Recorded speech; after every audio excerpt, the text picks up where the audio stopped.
Gold traders are laying low on day one of the FOMC meeting, and although most say rate hikes would be bad for gold, some analysts still believe that the best long-term move for the metal would be if the Fed raised rates. Joining us today from the CME is iiTrader's Bill Baruch. Bill, thanks so much for being with us. Thanks for having me on again. So, Bill, what do you think that the Fed should do? Do you think that they will raise rates come Thursday? And how could this impact gold?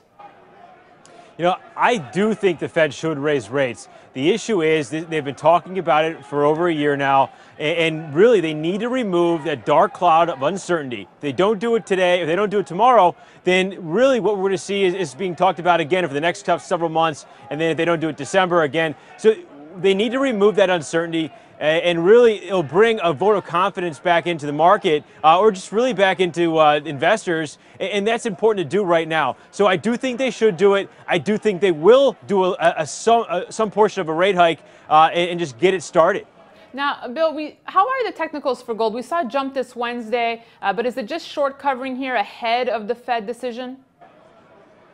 Yeah, we've seen some short covering. Obviously, the shorts have been waiting for that move below 1100 to open the door for a failure and a lot lower price action. That hasn't happened. The low is around 1197. The market's been battling support, which is right at that psychological 1100 level. This morning, you know, it was able to get out and shorts ran for the hills.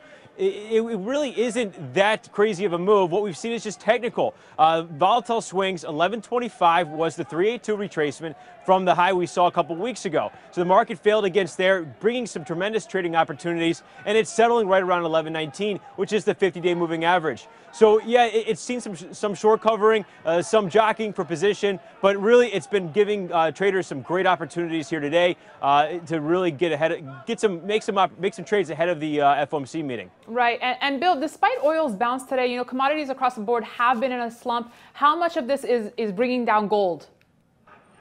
You know, I do think that right now, I mean, the market is weighing, the outside markets are weighing on gold because it limits the ability for investors to put capital towards gold.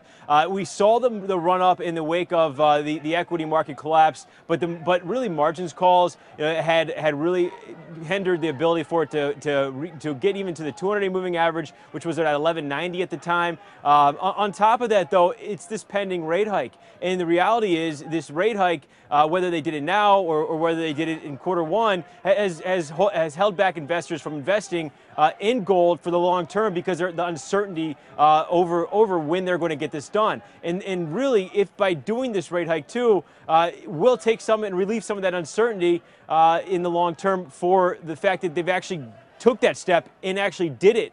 And we think that's going to be a positive for gold. And once we know the outcome of the meeting, do you think we'll continue to see volatility in the markets, or will we get some solace here? You know, I think after the outcome, if they do hike rates, the market will take a slump, but it won't be very short. It won't be very long-lived.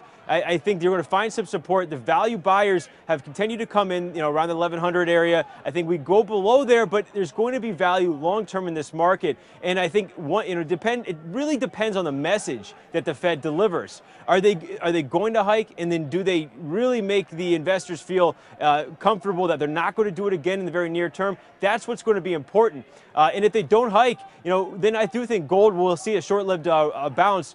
And that's going to be a great trading opportunity as well. Bill, thanks so much for your thoughts today. Thank you very much for having me. And thank you for watching. We have David Morgan up next. Stay tuned.